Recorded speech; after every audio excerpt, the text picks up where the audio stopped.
Hi hello ನಮಸ್ಕಾರ ಸ್ನೇಹಿತರೆ, Mahalakshmi logs ಇನ್ ಕನ್ನಡಗೆ ಸ್ವಾಗತ. ತುಂಬ ದಿನಗಳ ಆದಮೇಲೆ ವಿಡಿಯೋನ ಅಪ್ಲೋಡ್ ಮಾಡ್ತಾ ಇದ್ದೀನಿ. ಹಾಗೆ ಇವತ್ತು ನಾನು ನಿಮ್ಮ ಜೊತೆ ಶೇರ್ ಮಾಡ್ಕೊತಿರುವಂತಹ ರೆಸಿಪಿ ಬಂದುಬಿಟ್ಟು ಪಾಲಕ್ ಪನ್ನೀರು. ಈ ವಿಡಿಯೋನ ಸ್ಕಿಪ್ ಮಾಡ್ದೇ ಕೊನೆವರೆಗೂ ನೋಡಿ. ಈ ವಿಡಿಯೋನ ನಿಮ್ಮ ಫ್ಯಾಮಿಲಿ ಫ್ರೆಂಡ್ಸ್ಗೂ ಸಹ ಶೇರ್ ಮಾಡಿ.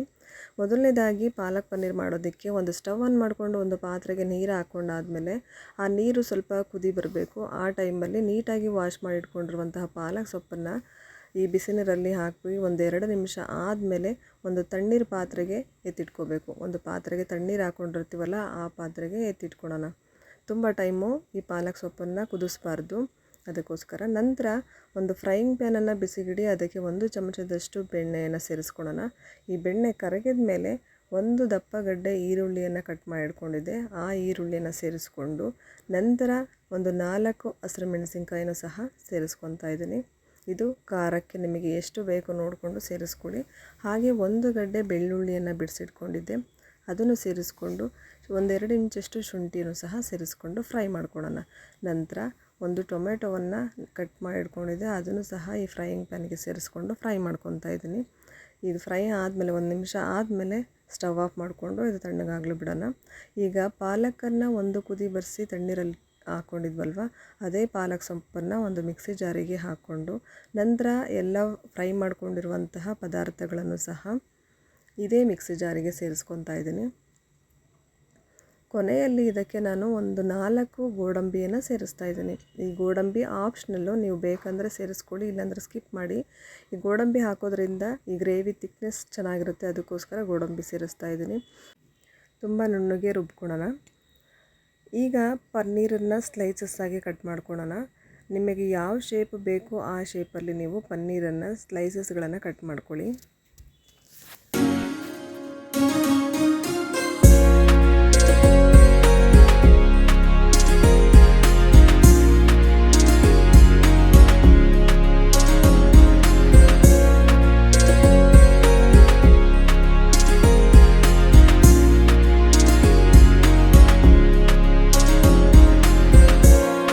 ಪನ್ನೀರನ್ನು ಕಟ್ ಮಾಡ್ಕೊಂಡಾದಮೇಲೆ ಸ್ಟವ್ ಆನ್ ಮಾಡಿಕೊಂಡು ಒಂದು ಕಡಾಯಿಯನ್ನು ಬಿಸಿಗಿಡಿ ಅದಕ್ಕೆ 1 ಚಮಚದಷ್ಟು ಬೆಣ್ಣೆಯನ್ನು ಹಾಕ್ಕೊಂಡು ಅದು ಕರಗಿದ ನಂತರ ಕಟ್ ಮಾಡಿ ಇಟ್ಕೊಂಡಂತಹ ಎಲ್ಲ ಪನ್ನೀರ್ ಪೀಸಸ್ಗಳನ್ನು ಸಹ ಇದೇ ಕಡಾಯಿಗೆ ಹಾಕ್ಕೊಂಡು ಫ್ರೈ ಮಾಡ್ಕೊಳ್ಳೋಣ. 200 ಗ್ರಾಮಷ್ಟು ಪನ್ನೀರನ್ನು ತೊಗೊಂಡಿದ್ದೀನಿ. ಪಾಲಕ್ ಪನ್ನೀರ್ ಗ್ರೇವಿ ಮಾಡ್ತಾ ಇರೋದಲ್ವ, ಅದಕ್ಕೆ ಸ್ವಲ್ಪ ಈ ರೀತಿಯಾಗಿ ಸ್ವಲ್ಪ ರೋಸ್ಟ್ ಮಾಡಿಬಿಟ್ಟು ಹಾಕಿದರೆ ಟೇಸ್ಟ್ ಚೆನ್ನಾಗಿರುತ್ತೆ, ಅದಕ್ಕೋಸ್ಕರ. ಹಾಗೆ ಪನ್ನೀರನ್ನು ನಾವು ಕಡಾಯಿಗೆ ಹಾಕಿದ್ದೀವಲ್ವ, ಈಗ ಫ್ರೈ ಮಾಡುವಾಗ ತುಂಬ ಸಲ ನೀವು ಚಮಚದಲ್ಲಿ ತಿರುಗ್ಸೋಕೆ ಹೋಗ್ಬೇಡಿ, ಯಾಕೆಂದರೆ ಪನ್ನೀರ್ ತುಂಬ ಸಾಫ್ಟಾಗಿರೋದ್ರಿಂದ ಕಟ್ಟಾಗೋವಂಥ ಚಾನ್ಸಸ್ ಇರುತ್ತೆ, ಅದಕ್ಕೋಸ್ಕರ ತುಂಬ ತಿರುಗ್ಸೋದು ಬೇಡ. ಲೈಟ್ ಗೋಲ್ಡನ್ ಕಲರ್ ಆದಮೇಲೆ ನಾವು ತೆಗೆದಿಟ್ಕೊಳ್ಳೋಣ. ಈಗ ಕರೆಕ್ಟಾಗಿದೆ. ಈಗ ನಾವು ಒಂದು ಪ್ಲೇಟಿಗೆ ತೆಗೆದಿಟ್ಕೊತಾ ಇದ್ದೀನಿ. ಇದೇ ಕಡಾಯಿಗೆ ನಾನೀಗ ಮತ್ತೆ 1 ಚಮಚದಷ್ಟು ಬೆಣ್ಣೆಯನ್ನು ಸೇರಿಸ್ಕೊಂಡು ಇದು ಕರಗಿದ ಮೇಲೆ ಇದಕ್ಕೆ 1 ಇಂಚಷ್ಟು ಚಕ್ಕೆ, 2 ಲವಂಗ, 1 ಮರಾಠಿ ಮೊಗ್ಗು, 1 ಚಕ್ರ ಮೊಗ್ಗು ಇಷ್ಟನ್ನು ಸೇರಿಸ್ಕೊಂಡು ಫ್ರೈ ಮಾಡ್ಕೊಳ್ಳೋಣ. ನಂತರ ಇದಕ್ಕೆ ಅರ್ಧ ಚಮಚದಷ್ಟು ಶಾಹಿ ಜೀರ, ಅರ್ಧ ಅಥವಾ ಕಾಲು ಚಮಚದಷ್ಟು ಶಾಹಿ ಜೀರವನ್ನು ಸೇರಿಸ್ಕೊತಾ ಇದ್ದೀನಿ. ನಂತರ ಅರ್ಧ ಚಮಚದಷ್ಟು ಅಚ್ಚ ಖಾರದ ಪುಡಿ. ಅಚ್ಚ ಖಾರದ ಪುಡಿ ಆಪ್ಷನಲ್ಲು, ಏಕೆಂದರೆ ನಾವು ಮಿಕ್ಸಿ ಮಾಡುವಾಗಲೇ ಹಸಿರು ಮೆಣಸಿನ್ಕಾಯಿನ ಸೇರಿಸ್ಕೊಂಡಿದ್ದೀವಿ, ಹಾಗಾಗಿ ನಿಮಗೆ ಖಾರ ಜಾಸ್ತಿ ಬೇಡ ಅಂದರೆ ನೀವು ಖಾರದ ಪುಡಿಯನ್ನು ಸ್ಕಿಪ್ ಮಾಡಿ. ನಂತರ 1.5 ಚಮಚದಷ್ಟು ಧನಿಯಾ ಪುಡಿ ಸೇರಿಸ್ಕೊತಾ ಇದ್ದೀನಿ. 1/4 ಚಮಚದಷ್ಟು ಗರಂ ಮಸಾಲ ಪುಡಿ. ಗ್ರೇವಿಗಳಂದರೆ ಪನ್ನೀರ್ ಮಸಾಲ ಗ್ರೇವಿಗಳೆಲ್ಲ ಸ್ವಲ್ಪ ಮೈಲ್ಡಾಗಿರಬೇಕು, ಖಾರ ಆಗಿದ್ದರೆ ಅಷ್ಟು ತಿನ್ನೋದಕ್ಕೆ ಇಷ್ಟಪಡೋದಿಲ್ಲ ಮಕ್ಕಳುಗಳಾಗಲಿ ಯಾರೇ ಆದ್ರೂ, ಅದಕ್ಕೋಸ್ಕರ ನೀವು ಅಚ್ಚ ಖಾರದ ಪುಡಿನ ಸ್ಕಿಪ್ ಮಾಡಿ, ಏನು ತೊಂದರೆ ಇಲ್ಲ ನಿಮಗೆ ಬೇಡ ಅಂದರೆ. ಈಗ ನಾನು ರುಬ್ಬಿಟ್ಕೊಂಡಿರುವಂತಹ ಈ ಮಸಾಲ ಪ್ಯೂರಿಯನ್ನು ಇದರೊಳಗಡೆ ಸೇರಿಸ್ತಾ ಇದ್ದೀನಿ, ಕಡಾಯಿ ಒಳಗಡೆ. ಇದು ಚೆನ್ನಾಗಿ ಕುದಿ ಬರಬೇಕು. ಹಾಗೆ ಒಂದು ಸಲ ತಿರ್ಸ್ಕೊಂಡ್ಬಿಡಿ ನೀಟಾಗಿ.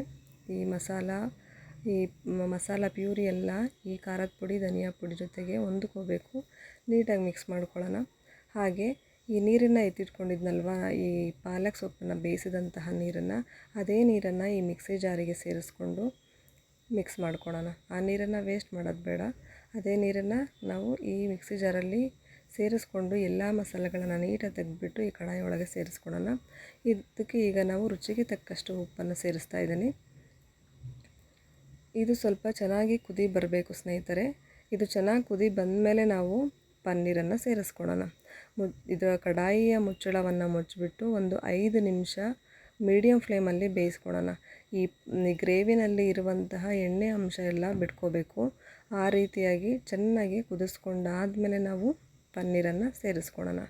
ಈಗ 1-2 ನಿಮಿಷ ಮುಚ್ಚಳವನ್ನು ಮುಚ್ಚಿಬಿಟ್ಟು ಬೇಯಿಸ್ಕೊಳ್ಳೋಣ. ಲಿಡ್ಡನ್ನು ಕ್ಲೋಸ್ ಮಾಡೋದಕ್ಕಿಂತ ಮೊದಲು ಉಪ್ಪು ಎಲ್ಲ ಕರೆಕ್ಟಾಗಿದೆಯಾ ಅಂತ ಚೆಕ್ ಮಾಡಿಕೊಂಡು ಲಿಡ್ಡನ್ನು ಕ್ಲೋಸ್ ಮಾಡಿ. ಒಂದು 3-4 ನಿಮಿಷ ಆಯಿತು. ಈಗ ಓಪನ್ ಮಾಡಿ ನೋಡೋಣ.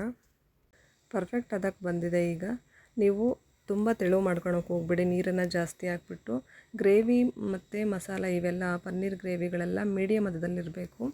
ಈಗ ನಾವು ಪನ್ನೀರ್ ಫ್ರೈ ಮಾಡಿ ಇಟ್ಕೊಂಡಿದ್ವಲ್ಲ ಆ ಎಲ್ಲ ಪನ್ನೀರ್ ಪೀಸಸ್ಗಳನ್ನು ಈ ಕಡಾಯಿ ಒಳಗೆ ಸೇರಿಸ್ಕೊಳ್ಳೋಣ.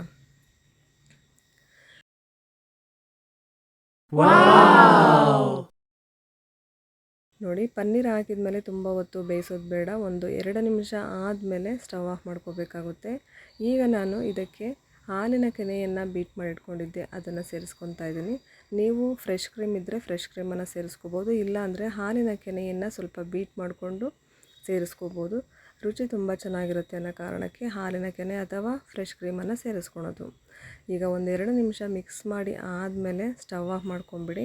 ತುಂಬ ಟೈಮ್ ಬೇಯಿಸಿದರೆ ಪನ್ನೀರೆಲ್ಲ ರಬ್ಬರ್ ಥರ ಆಗಿಬಿಡುತ್ತೆ. ಅದಕ್ಕೋಸ್ಕರ ತುಂಬ ಟೈಮ್ ಬೇಯಿಸೋದು ಬೇಡ. ಈಗ ಕರೆಕ್ಟಾಗಿದೆ, ಕರೆಕ್ಟ್ ಹದದಲ್ಲಿ ಬೆಂದಿದೆ. ಈಗ ಸ್ಟವ್ ಆಫ್ ಮಾಡ್ಕೊತೀನಿ. ಹಾಗೆ ಸರ್ವಿಂಗ್ ಬೌಲ್ಗೆ ಸರ್ವ್ ಮಾಡ್ಕೊಳ್ಳೋಣ. ನೋಡಿ ಎಷ್ಟು ಕಲರ್ಫುಲ್ಲಾಗಿ ಕಾಣಿಸ್ತಾ ಇದೆ, ಗ್ರೀನಿಶ್ ಆಗಿ. ಹಾಗೆ ಪನ್ನೀರು ಸಹ ತುಂಬ ಸಾಫ್ಟ್ ಆಗಿದೆ, ರಬ್ಬರ್ ಥರ ಆಗಿಲ್ಲ. ಈಗ ಸರ್ವ್ ಮಾಡ್ಕೊತಾ ಇದ್ದೀನಿ. ಗ್ರೇವಿ ನೋಡಿ ತಿಕ್ನೆಸ್ಸು ಕರೆಕ್ಟಾಗಿದೆ. ಹಾಗೆ ಪನ್ನೀರು ಸಹ ಎಲ್ಲೂ ಕಟ್ಟಾಗಿಲ್ಲ, ತುಂಬ ಚೆನ್ನಾಗಿ ಫ್ರೈ ಆಗಿದೆ. ಈ ಪನ್ನೀರ್ ಮಸಾಲಾನ ನಾವು ಚಪಾತಿ, ಪೂರಿ, ಪರೋಟ ಜೊತೆಗೆ ಟೇಸ್ಟ್ ಮಾಡ್ಬೋದು, ಸರ್ವ್ ಮಾಡ್ಬೋದು. ತುಂಬ ರುಚಿಯಾಗಿರುತ್ತೆ. ಕೊನೆಯಲ್ಲಿ ನಾನು ಹಾಲಿನ ಕೆನೆಯನ್ನು ಬೀಟ್ ಮಾಡಿ ಇಟ್ಕೊಂಡಿದ್ನಲ್ವ, ಅದನ್ನು ಗಾರ್ನಿಷಿಗೆ ಈ ರೀತಿ ಹಾಕ್ತಾಯಿದ್ದೀನಿ. ತುಂಬ ರುಚಿಯಾದಂತಹ ಒಂದು ಪಾಲಕ್ ಪನ್ನೀರ್ ಮಸಾಲ.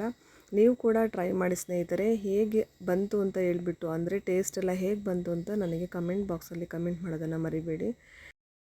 ಈ ವಿಡಿಯೋಗಳನ್ನು ನಿಮ್ಮ ಫ್ಯಾಮಿಲಿ ಫ್ರೆಂಡ್ಸಿಗೂ ಸಹ ಶೇರ್ ಮಾಡ್ಕೊಳ್ಳಿ. ಯಾರೆಲ್ಲ ಸಬ್ಸ್ಕ್ರೈಬ್ ಆಗದಲ್ಲೇ ನೋಡ್ತಾ ಇದ್ದೀರಾ, ದಯವಿಟ್ಟು ಸಬ್ಸ್ಕ್ರೈಬ್ ಆಗಿ ನೋಡಿ. ಐ ಹೋಪ್ ಸ್ನೇಹಿತರೆ ಈ ವಿಡಿಯೋ ಇಷ್ಟ ಆಗಿದ್ರೆ ಲೈಕ್ ಮಾಡಿ, ಶೇರ್ ಮಾಡಿ, ಕಮೆಂಟ್ ಮಾಡಿ, ಹಾಗೆ ಸಬ್ಸ್ಕ್ರೈಬ್ ಆಗೋದನ್ನು ಮರಿಬೇಡಿ. Thank you for watching.